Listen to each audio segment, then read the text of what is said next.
Muy buenas a todos y bienvenidos a un nuevo episodio de The Hustle Podcast en el que hablamos del segundo partido de las finales.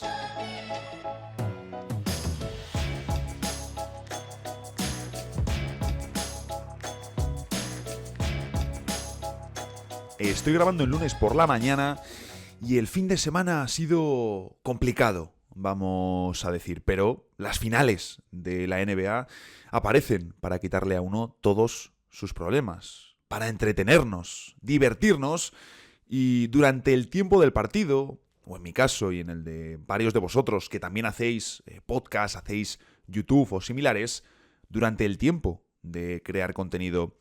Es uno de los mejores momentos del año también, porque en alguna ocasión lo hemos comentado, ¿no? Acostumbrado al batiburrillo de partidos NBA, al carrusel que vivimos, sobre todo en temporada regular, pero también en las primeras semanas de playoffs, que son muy intensas a nivel de cobertura, con muchos partidos cada jornada y un alto interés por saber en qué sucede en todos esos encuentros. Claro, encontrarte ahora con un partido cada 3 días es casi algo que por un lado te parece hasta insuficiente, pero por otro lado, siendo las finales, siendo el principal menú de todo el año, pues es algo absolutamente goloso. Y el tener tanto tiempo para diseccionar todo, para prepararse, para llegar al siguiente encuentro, hace que sea mucho más sencillo de trabajarlo, por supuesto, y también mucho más disfrutable. En fin, os decía el otro día que a ver si por lo menos el resto de la serie era más ajustada o teníamos partidos más ajustados de lo que hemos vivido, o de lo que vivimos, mejor dicho, en el Game 1, en el que Boston tuvo una superioridad muy importante contra el equipo de Dallas Mavericks. Lo ha sido, este Game 2 ha sido un partido ajustado, en el que los Celtics han necesitado acciones clutch para llevarse el partido, pero también creo que sienta un precedente feo para el resto de la serie. Un poco también lo que se intuía después del primer partido y ya de cara al análisis de la serie. Y es que Dallas se está enfrentando a su mayor rival, a su mayor desafío de los playoffs 2024. Y lo cierto es que mucho tiene que cambiar la cosa para que Boston no se proclame campeón de la NBA.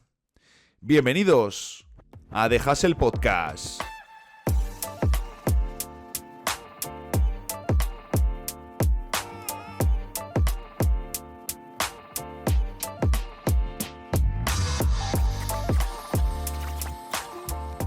En este segundo partido, la primera vez que Boston se puso por delante en el marcador fue cuando todavía quedaban más de 7 minutos para el final del segundo cuarto. Es decir, durante todo el primer cuarto vimos a los Dallas Mavericks liderar en el marcador y lo hicieron por medio de un Luka Doncic espectacular, recordando un poco al de ese último partido contra Minnesota en el que sale completamente desatado y acertando todos los tiros.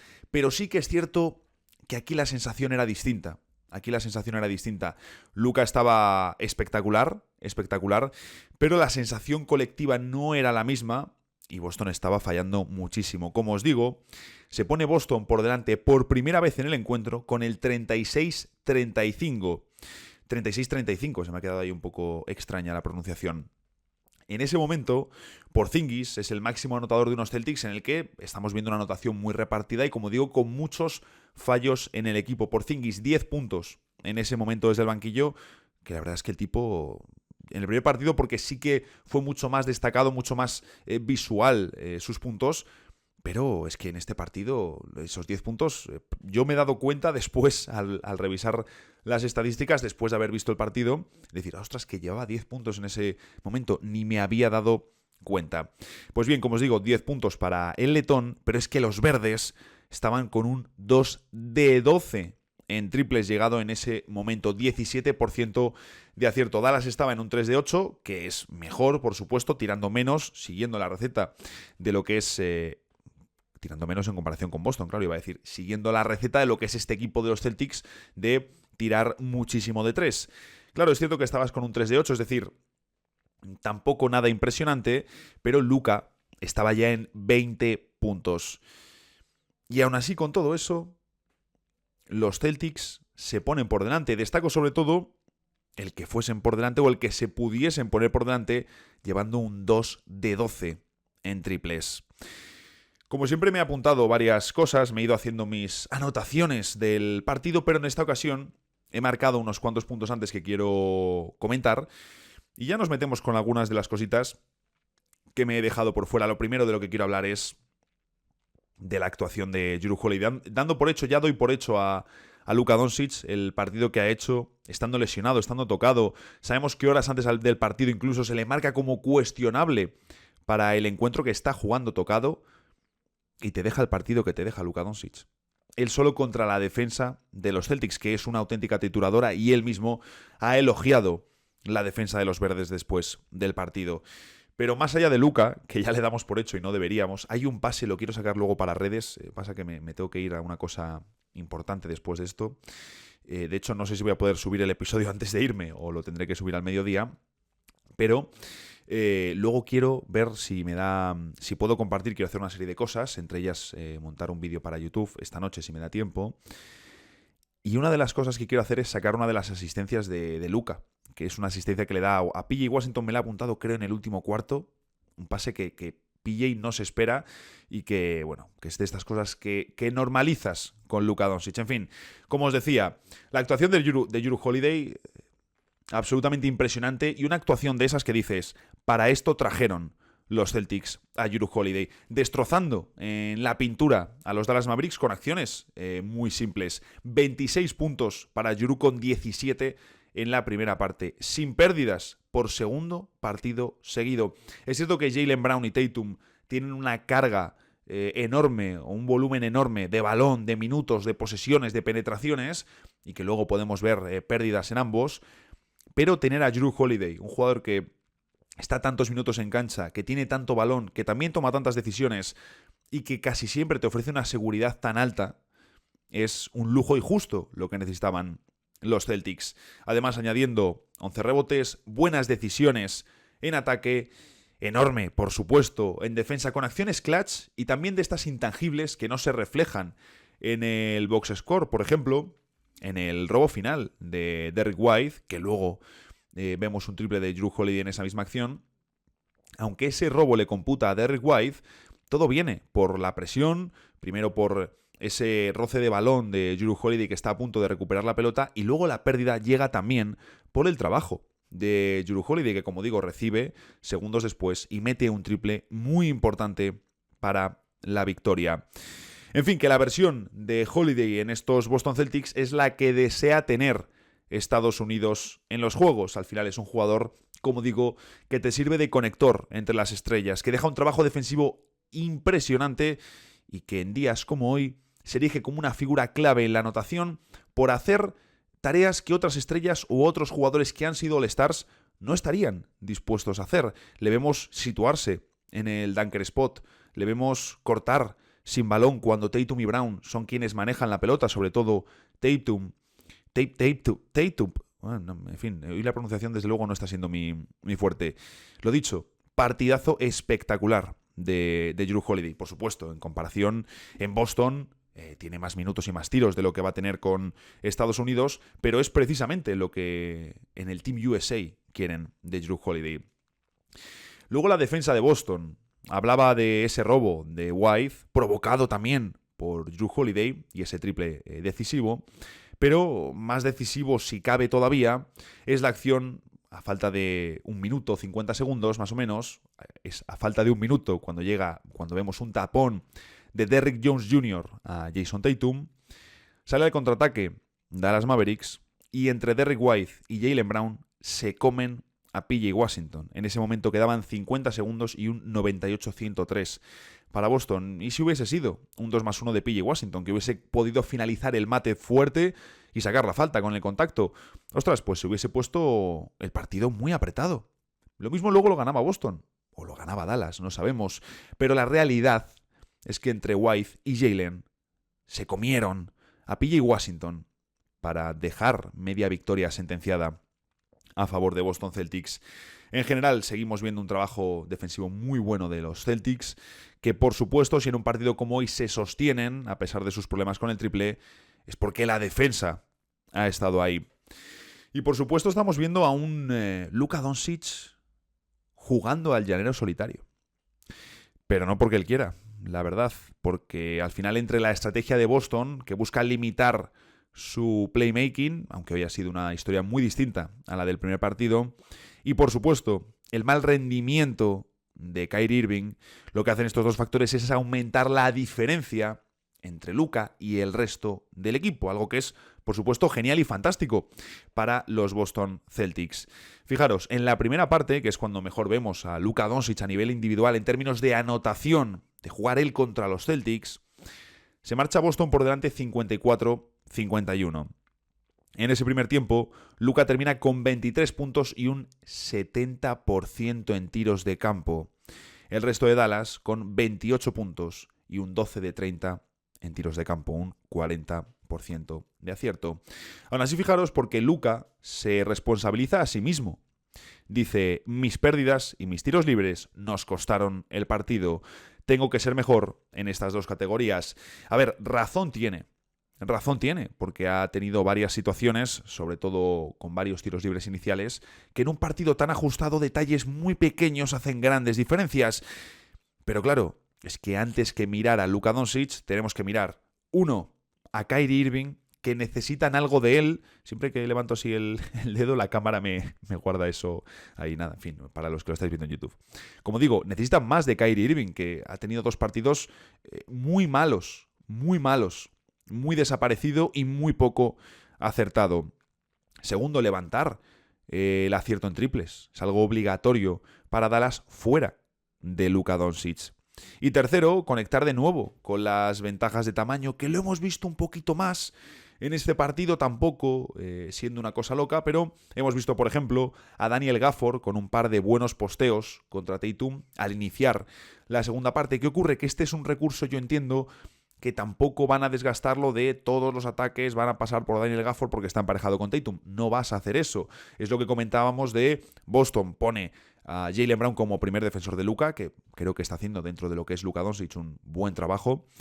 Luego pones al otro Jay, a Tatum, con el pívot de Dallas, y así cuando jueguen el bloqueo directo puedes cambiar.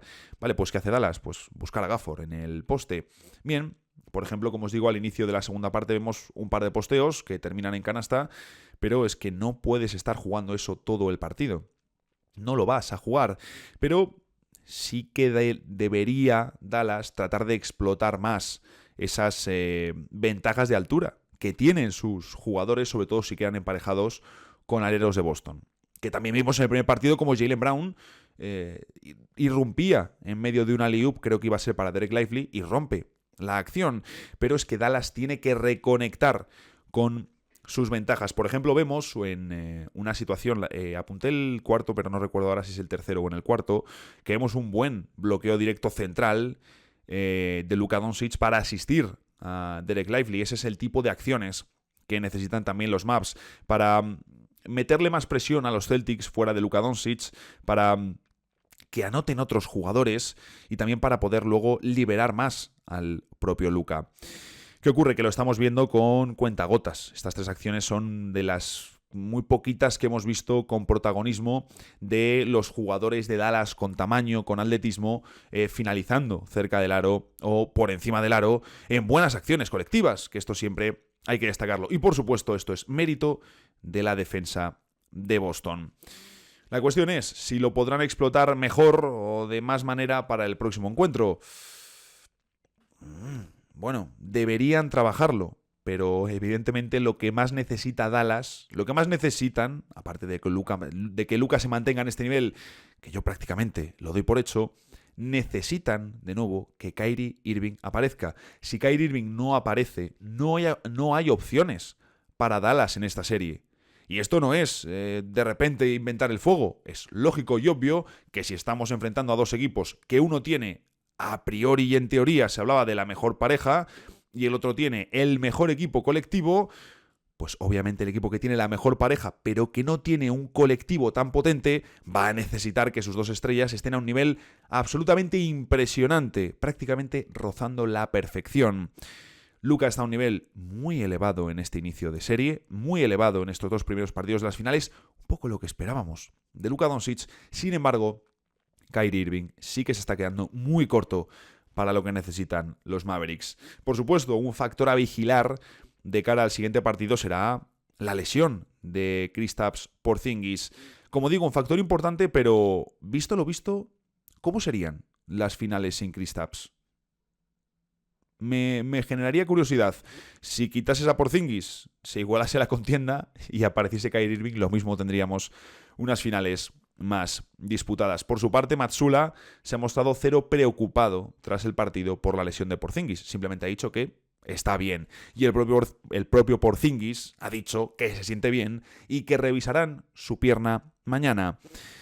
Aún así, cuesta pensar que no jugará el tercer partido de las finales por una simple quote que ha dicho: moriré ahí fuera.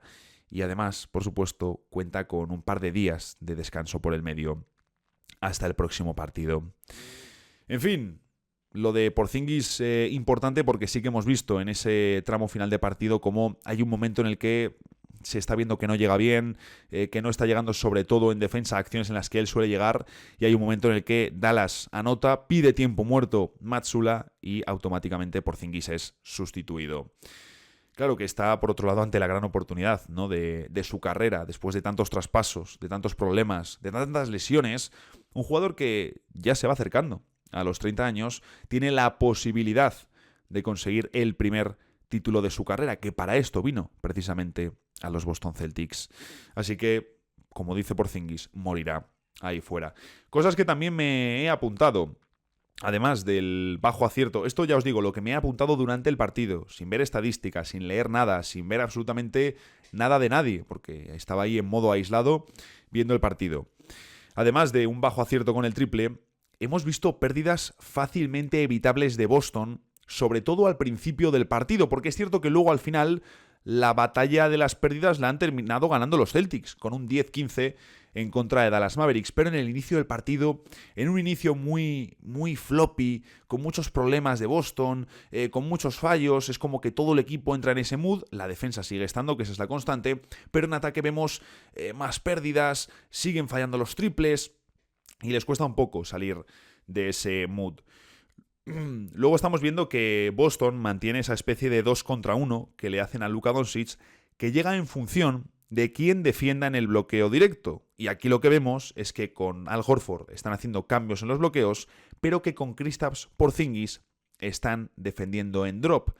Y ese drop se termina transformando en que los dos defensores, Porzingis como defensor del bloqueo y el que esté emparejado con Luka como defensor principal, se terminan yendo los dos con él y dejan liberado a otro jugador. Y es lo que comentábamos de que si Jaylen Brown o Jason Tatum o Derrick White, el jugador que sea que está en la ayuda, tiene que decidir entre un tirador y Derrick Jones Jr., va a dejar liberado siempre a Derrick Jones Jr. Y ahí de momento la estrategia le está funcionando a Boston de dejar a ciertos jugadores más liberados en el perímetro y en concreto Derrick Jones Jr. hizo un 0 de 3 en triples en este segundo partido y PJ Washington hizo 1 de 5 en triples.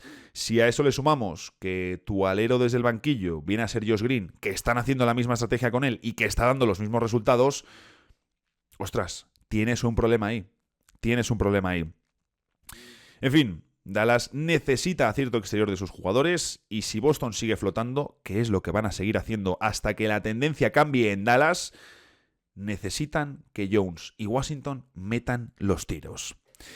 Luego también me he apuntado en mi lista, me iba apuntando mucho, he apuntado mucho el nombre de Jrue Holiday. Ponía Jrue en pintura, Jrue en dunker, Jrue cortando y ya una he puesto en mayúsculas al final del partido, Jrue otra vez. Hay que reconocer de nuevo el trabajo de Tatum ahí. Es cierto que Holiday es impresionante y súper adaptable a cualquier equipo y prácticamente a cualquier rol.